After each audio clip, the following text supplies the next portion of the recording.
Hello everyone, my name is Molly Barham and I will be presenting my capstone project. The title of my project is Exploring How We Can Combine Online Communities and Information Resources to Tackle the Issue of Behavior Change Concerning Sustainability. To provide a little background on my project, I want to turn your attention to the United States' current linear economic model. It is defined by its take, make, dispose approach to consumption. Unfortunately, this puts a strain on the Earth's resources and pushes its planetary boundaries to dangerous levels. In order to solve this, we need to make the transition to a circular economy. This model emphasizes the three R's, which are refuse, reuse, and recycle. The transition will require large-scale behavior change from the public and private industries, and this requires us to address how we can facilitate that behavior change while considering potential opposition and hindrances. The thesis I concluded was it is necessary that community-based social marketing, or CBSM, and behavioral psychology are used in the creation of information and community resources if behavior change is to be sustained long-term. I had the pleasure of interning at Repurpose Whidbey as a research assistant. I conducted in-depth research for their Wasteless Wiki, an online information resource on sustainability. I was given a list of materials to research, and for each of those, I identified the makeup and the 3R potential. I also had to find out what happened to the object or material after it had been picked up or dropped off for recycling.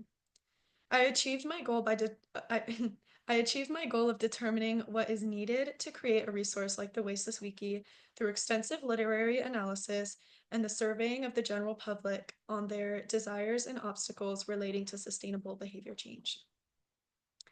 Through my literary analysis and survey, I created a guide for human-centered design of online information and community platforms. I divided my results into two main sections: CBSM concepts and behavioral psychology concepts. The three CBSM concepts I focused on were convenience, incentivization, and perceived benefit. Convenience is central to maintaining motivation when someone is pursuing information. The platform needs to be easy to navigate and written in a way that is clear and easy to understand. Creating a community within your platform can act as an incentive to make these behavior changes. The relationships formed can be rewarding and fulfilling. Finally, the perceived benefit to the individual and society needs to be made clear. My survey indicated issues of misinformation regarding the price of a sustainable lifestyle. This is a common misconception due to greenwashed products having a higher average price point. This can be combated by calling attention to the real economic benefit of practicing a sustainable lifestyle, specifically the three R's, and how they benefit the individual and environment. 90% of survey responses said yes when asked, would you feel more motivated to adopt sustainable practices if you were part of a community actively promoting it?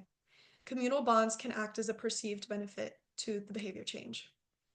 Moving on, the behavioral psychology concepts I talked about in my guide are fostering a common identity attachment style and using emotion-based tactics. The common identity attachment style is a psychological theory that entails a community member's commitment to a community's purpose. This form of attachment facilitates on-topic information exchange and in-group loyalty. The social and psychological influence of public commitment is incredibly powerful and creates a stronger push to maintain that habit. This identity can be fostered with chat rooms that only allow conversations about sustainability.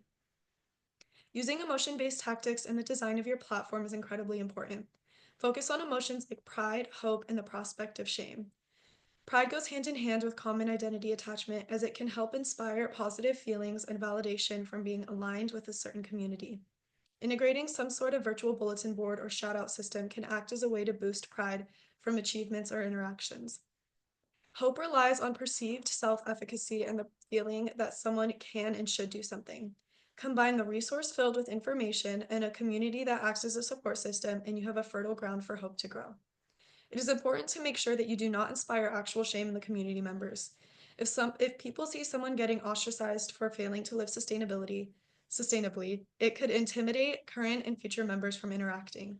The prospect of shame, however, can act as motivation to stick to behavior changes once they are made. Shame is the antithesis of pride, and the two can go hand in hand in a carefully thought out strategy.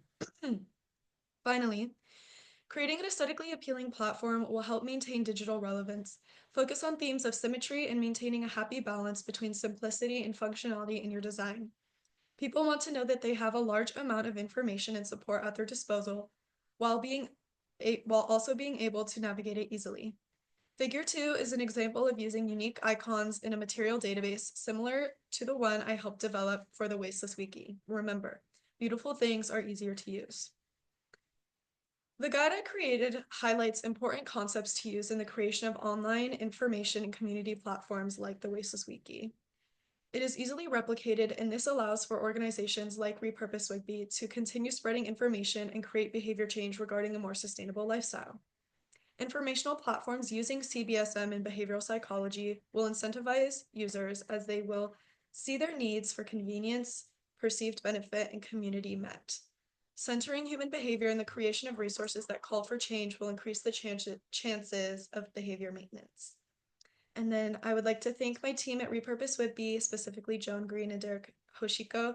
I would also like to thank my intern partner, Sydney Morris. Thank you to my professor, P. Sean, for being so patient and supportive. And thank you to Erin Gilbert, my faculty advisor. And thank you to my parents for being so invested in this journey. Thank you.